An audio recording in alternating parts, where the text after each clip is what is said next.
Hi mga ka-ventures! So ngayong araw ay dumating yung solar light na in-order ko. Dapat end of June pa siya darating pero dumating na siya. So naging maaga yung pagdating niya. So buy one take one to for 480 plus. 501 pesos lahat kasama na yung shipping fee. So yan, binuksan ko na at tingnan kung kumpleto yung mga parts ng solar light natin. Yan. So sa isang box meron siyang solar panel, yung light, tapos may remote, may battery na rin para sa remote, dalawang AAA, tapos yung stand ng solar panel at saka mga screw na kailangan sa pagkabit ng mga or ng solar panel at ng light. Ayan.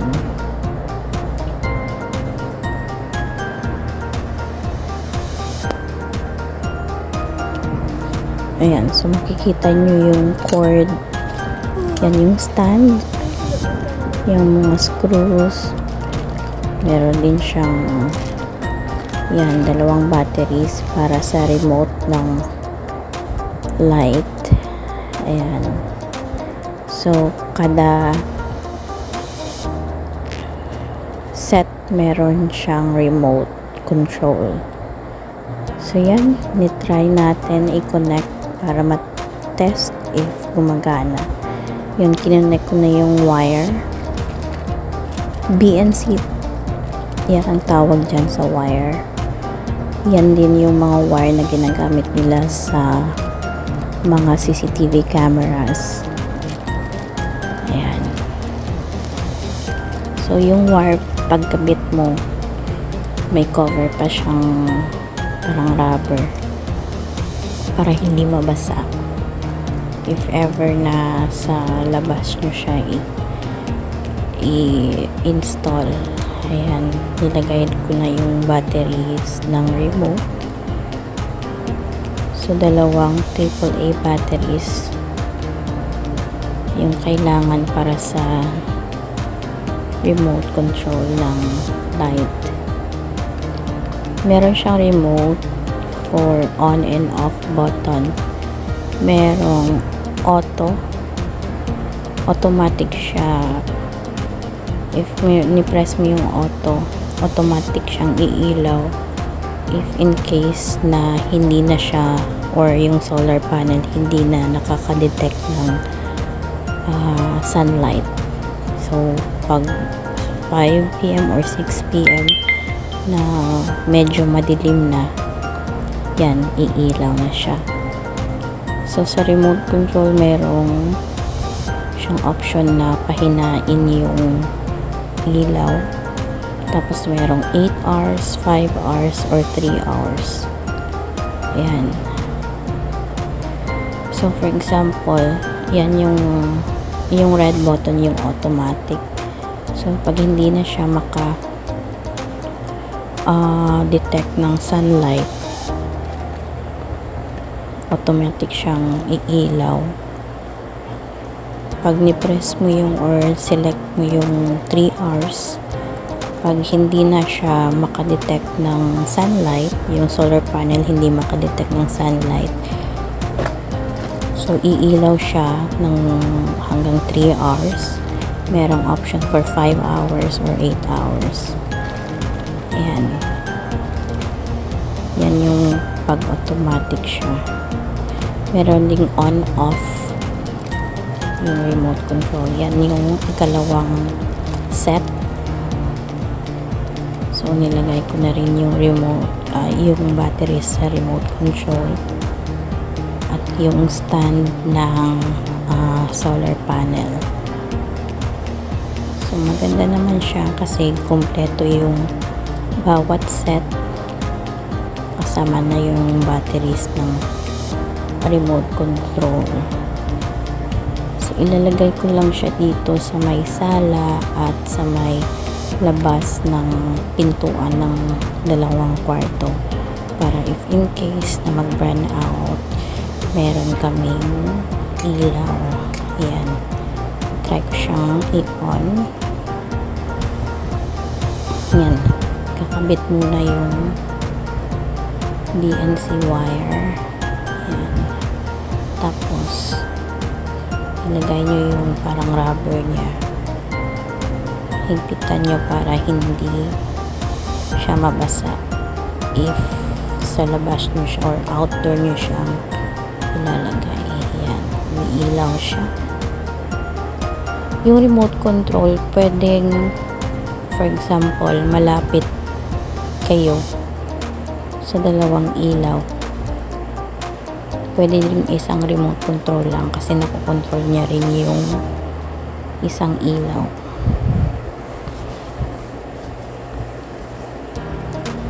Na-detect din yung ng remote control yung isang ilaw kapag malapit. So pwedeng isang remote control lang para sa dalawang light, or if malayo yung pag-install nyo sa mga lights, yung malayo yung pagitan, then yung remote, dalawang remote yung kailangan nyo. Yan.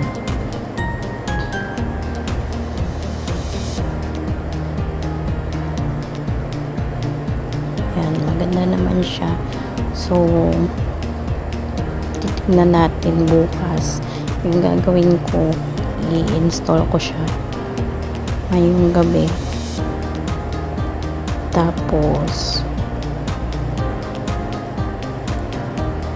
try natin bukas if tatagal yung light niya. Maganda naman nung pag-install ko kasi medyo may araw pa. So paglabas ko ng solar panel at pagkabit ko ng light, nakikita muna may red na light dyan sa center ng bulb or ng light nyo. Merong red light dyan na magbi-blink. It means charging siya. Yan yung stand ng solar panel. So kinabit ko na.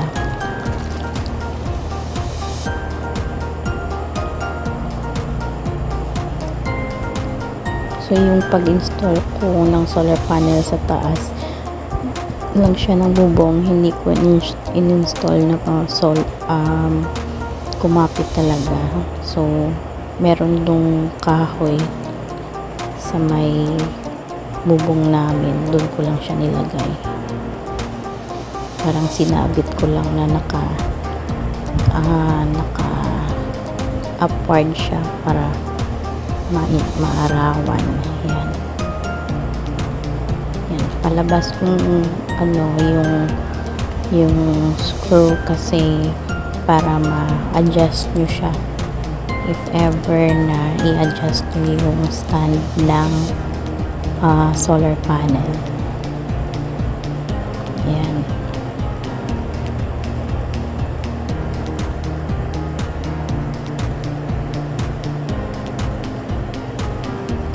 Yan, para may option kayong luwagan yung stand para ma-adjust nyo yung pagtayo ng solar panel nyo.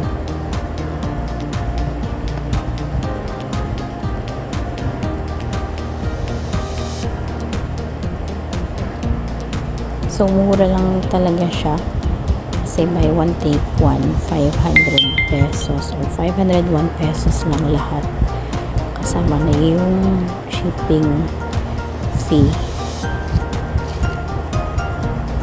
So naka pre-order siya, akala ko end of June pa siya darating, pero dumating na nga. Ayan, nilagay ko na rin yung parang ano, parang malaking screw if ever na ilalagay mo siya sa kahoy or screw mo siya sa kahoy.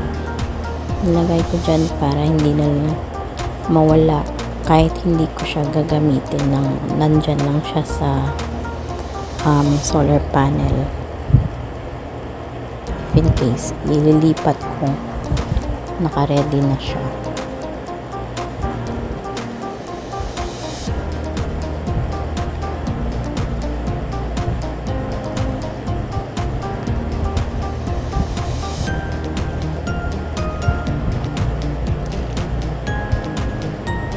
Ayan. So, pwede nyo siyang i-adjust. Luwagan nyo lang yung screw sa gilid para ma-adjust nyo yung pagtayo ng solar panel nyo. Yan yung isa pang solar panel. Nilagyan ko rin ng stand.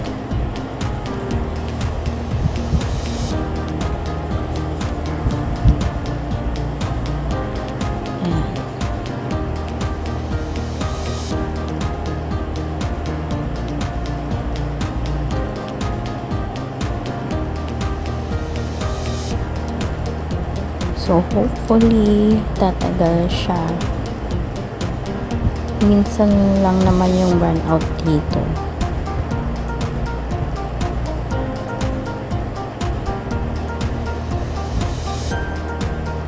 Ayan.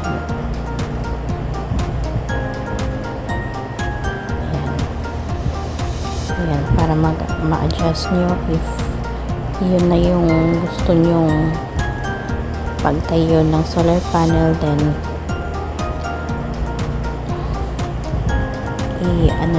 i-adjust nyo hanggang hindi na siya gumalaw. Ayan.